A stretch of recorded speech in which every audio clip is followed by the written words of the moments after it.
Hey guys, I want to introduce you to the brand new co-host for On the Hook, Mrs. Crappie Monster herself, Brittany. Hey guys. We're here at Paris, Tennessee, Henry County. We're at Kentucky Lake. Right on the other side of the water there is Land Between the Lakes, and we spent a lot of time over there. That's something you can do here in Paris. You can hang out. They've got a golf course right here. They've got plenty of places to eat, plenty of places to stay. And I gotta tell you, Kentucky Lake itself is very easily accessible right here. And it's not on its way back, guys. It is there. It has been for a couple years, and we're gonna go out there and prove it to you. But it's kind of hot right now. What do you say we grab the kids and go cool off first, and then go hit the water? Sounds good to me. I can't believe you're wearing those shoes. My mama gave me these shoes. They're kind of ugly. Well, you tell my mama her shoes is ugly, she give me. Well guys, this is a really cool place. I had no idea it was here, and I just live right down the road. So if you come over here, you've got to stop by and check out the Eiffel Tower Park right here in Henry County. It is really cool, and it's a good time. It's like $2 to get in or something. And they've got all kinds of stuff for the bigger kids. Slides over here. They've got jungle gym parks. They got tennis courts. They got everything you need for a great rec center right here. On the way over here, we came, is it the courthouse square? Yeah, the courthouse square. And there was a guy playing the drums, and there's a lot of nice places to sit down and eat over there. I like just the old city style setting where you can walk around the courthouse. You're still gonna see people sitting out in the grass eating lunch. And that drummer, I gotta say, it was really cool to see him out there just breaking it down right there on the side of the street. He was having a good time. Well guys, if you're in the area, you've got to come and check out downtown Paris and everything that it has to offer. But we're here for a different reason. Are you ready? Yeah. Are you guys ready? Let's go fishing. Go ahead, Brittany. No, you go ahead. What do you mean? I just see a loaded down snake bed, I guess. Okay. There's a lot of marks here in this stake bed in front of us. And the first couple of stake beds we come by didn't have a whole lot of marks. And this one appears to have quite a few fish in it. And that's why she said, there we go. You can tell she got excited right there. Go ahead, baby. You know where you're going? Yep, sure do. Right there you are on top. I'm dropping down inside it against my better judgment. That one just turned. Come on, baby. Got him, and drag's pretty loose. Oh, it's good fish too. Very good fish. That's what they are. Right down there at the very bottom. Right there's another one, Brittany. Good old Kentucky Lake. Slab daddy right there. Now, let's get this party started. I have to tighten my drag up a little bit. First fish of the day. Beautiful morning. Can't think of a better place to be. I don't know if y'all could see that or not, but down inside that stake bed right before that fish hit, you saw him start following me with his head turned up like that. That's when I was saying, come on, come on. And that's how I knew that he had reacted. He saw my bait, and I felt like that fish was gonna bite. I believe I got you. Okay, there he is, there he is. Go ahead and get back in. He's more to the right. He's right there at 16. The boat is in the middle of a spin, but you're gonna have to get on him because he's easing through there. He's at 18. There you go. Looks good, drop. Shoot, maybe right there, up. You're a little bit to his right. Go ahead and get in, let's try him again. He's right here at 14. Right there, that's him. Let her down. Right there. One more. Here he comes. Yep. Got him. Got him? Yep.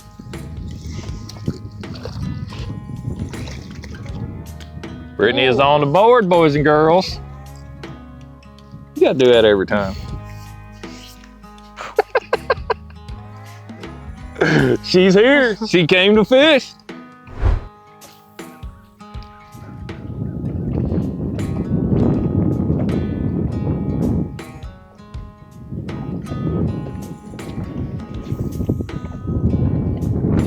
Oh, Got did you it. get him? Yep. Is that net out? No. Oh, there we go. This fish here was in stake bed, and we kept on missing him when we was pitching at him. And he decided to go out in open water and just take the cruising. More than likely, it was going to another stake bed, and we caught it in between the stake beds and just busted him in open water. Most of the time, crappie will go anywhere from 2 to 5 feet after a bait. Now, if they're on a piece of structure, most time you don't want to pull them real far off that structure. After they get a 6, 8, 10 feet away, at 10 foot, that's when that I close up shop. I reel as fast as I can so they can't bite it. So they'll go back in there and I'll get another shot at them.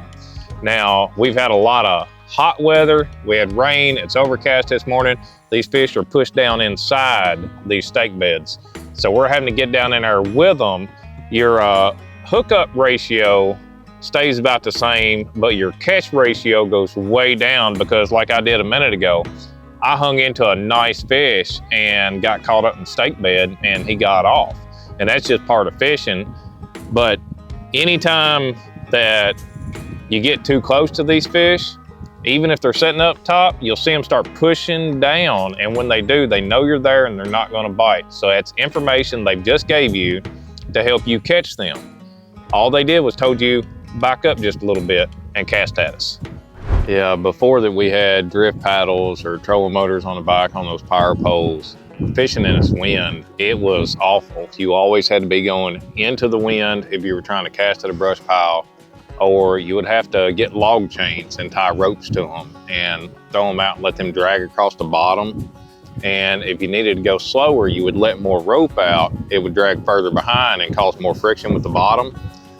You may think it gets hung up a lot, but it actually didn't. A lot of people use them. Ronnie Capps and Steve Coleman is who made that technique famous and very well known. And they were one of the winningest teams that ever competed. So everybody followed suit with them. And I've still got my chains laying in my driveway in front of my garage at the house. But now that we've got the power poles, we've got the drift paddles, we've got the trolling motors, we don't need them anymore. And it's a lot more efficient now being able to hit the button and then come out of the water and you take off. Before you had to get back there and lug that chain back up and get it inside the boat before you can take off. So the advancements in technology have really helped us out as anglers. Oh. He's seen it. Here he comes. Got him. Got it.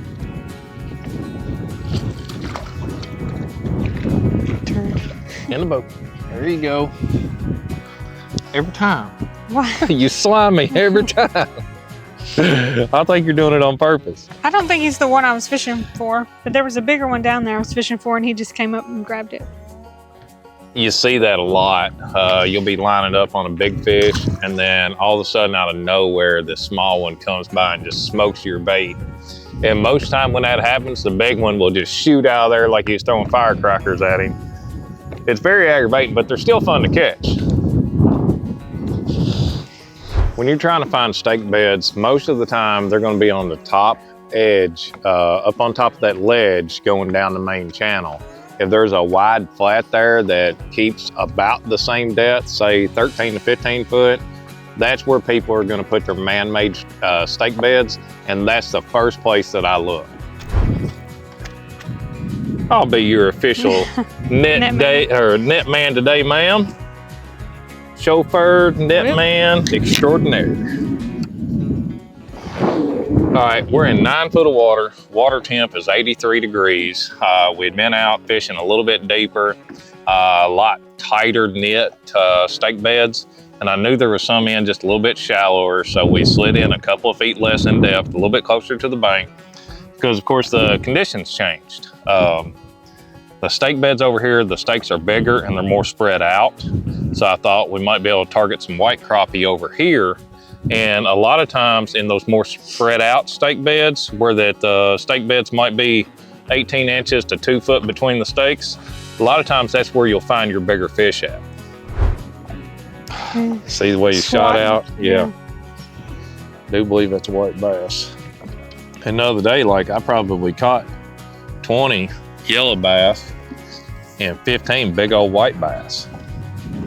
I've still got some stake beds up here in this corner, and if they don't work out, we're gonna have to go over in that deeper water and hopefully find some loaded up out there. I don't know if them's crappie or if them stripers. On the bottom there? Yeah, there's some.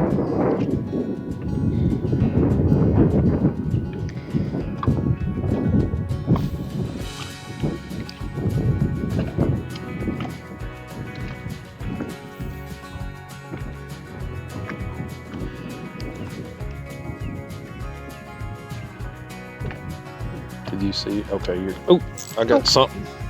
I think it's a little one. Oh, nope, it's a decent fish. All right, are you still in there? No. I think that may be 3 or 4 of them right there. I'm gonna hit the spot lock here real quick. Okay.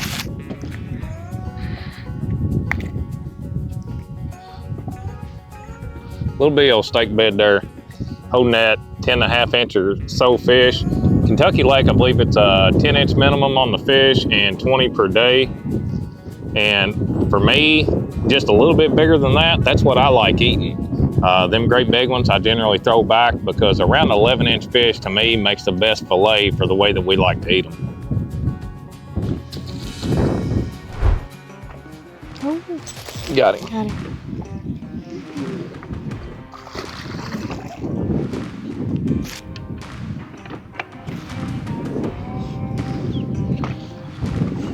That right there is grocery shopping all day long. Great way to feed your family, a great time to have with your family. And also, just a whole lot of fun as a sport fish.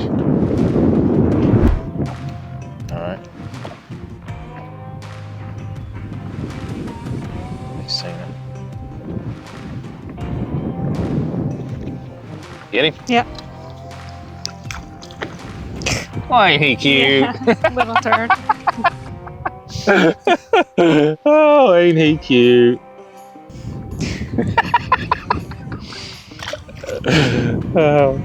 You know, I hate showing them fish to the camera. I was gonna ask, does that count for another one?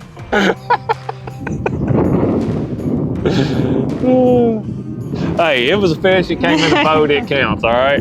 No discrimination right here.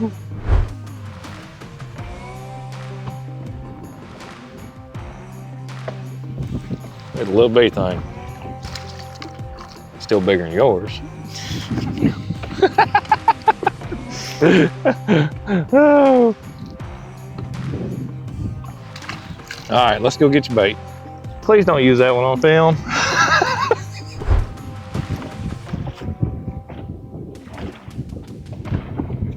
Got him. Got him? No, you got the little one. Another. Oh, that one's tiny.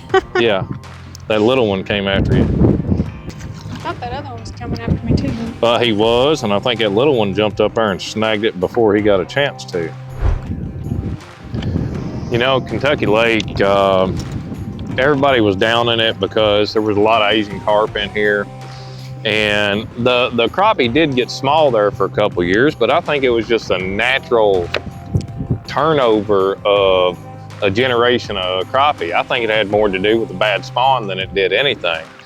Now, in the last 3 years, Kentucky Lake started coming back. 2 years ago, it turned flat out legit. There's a lot of big fish in here now. There's a lot of good eating size fish on the stake beds like we're fishing today. And there is no reason not to come back here and fish because it is outstanding. Is it world class? Not to its former glory yet, but it's getting there and it's getting there fast. Get him? Yeah, I got that one. Black crappie.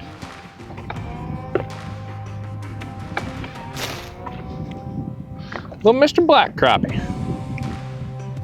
That's what you generally find on these stake beds in the middle of the summer. We call them summertime fish, black crappie about that size right there. You'll usually be able to catch 1 or 2 real good fish off that stake bed, and then maybe a few just eating size, and then you'll go to just solid wall of black crappie like that. Now this morning, that's the first one that we've caught. And something about the change in the weather from 5 days ago to today pushed them black crappie out of here. I'm getting ready to see if I can't figure out where it is that they went to. All right, this is green. It's a Rockport rattler. And why I'm using the rattler is to give them that extra incentive to come out and eat in case they're not looking, because they're in a foul mood. So they're just kind of leave me alone, or they don't want to look. So I'm trying to make them look. And that's why I went to the Rockport rattler with the rattle. I've got a green in there because that's still semi-natural. The green or the chartreuse. Brittany's using a white. It's somewhat natural, and in it's clear water, you want to go about as natural as you can possibly get. And that's also why that I'm using that margarita in color. That is about as natural of a fry looking bait as what you're ever going to come by. And that's why it's honestly my go-to bait just about anywhere that I go.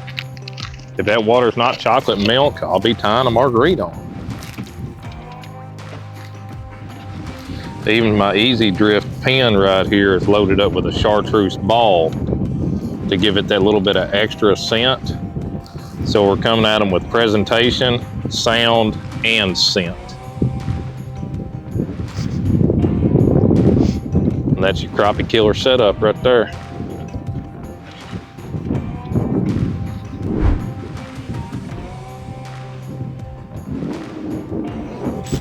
Got him. Decent fish. Sitting here kind of off the stake bed on one single stick there. I should have showed you his belly. His belly was a little red. Looked like a male fish that was still protecting a nest. And I didn't think about it. I actually didn't even see it till I went to pitch him back in. I saw the red on his stomach. The hotter water, they'll get red around their mouth and on their belly a whole lot quicker. But a lot of times that's a male that has still been warding off predators trying to eat the fry. Even in the middle of the summer, those males are still there protecting the fry. Got you get him? one. Yeah, that's a decent fish, I think. Yes, sir, it's a decent fish. There's a few of them in there. We can stay with them right there. Yeah, right there where you're coming through. It's taken some sweet talking, and they are at the bottom of the stake beds. Even now with the sun up, not a whole lot's changed. But we're staying with them and we're grinding it out. I'm probably gonna set the hook on a stick. Maybe not. Oh, dang.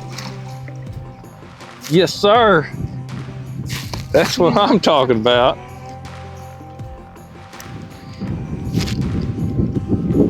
Okay, I backed us up. Can you keep us somewhere close? Yep.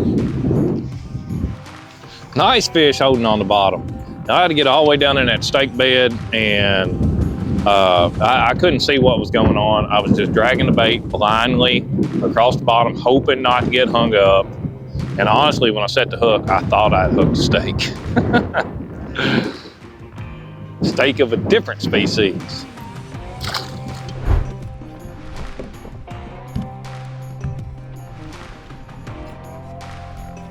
Good one?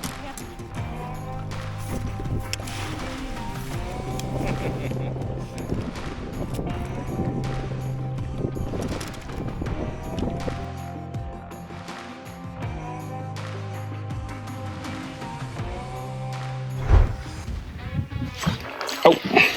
You get him? Yep. Good fish. Oh, get in here. I got scared there for a second. I was going to lose him. I probably should have netted him. Well, Brittany, living so close to Kentucky Lake, I think we're going to end up having to come back a time or two. Yeah. You like your stake bed fishing? Yeah. Yep. And the weather's been nice. You want to close this one out, or you want me to get it? You get it. Are you sure? Yeah. Come on now, talk to us. No. All right, guys, we appreciate y'all tuning in. We hope you've enjoyed this video, and we really do hope that you'll come down and enjoy Kentucky Lake as much as what we do. We live 30 minutes down the road. We love this stake bed fishing. Henry County is where it's at. Stop in there at Paris. Stop in there and see them over at PL Outdoorsman if you need any of your tackle or anything like that before you head to the water. Till next week, guys, we'll be coming back at you with a brand new lake and some brand new fish catches. We'll see you next week.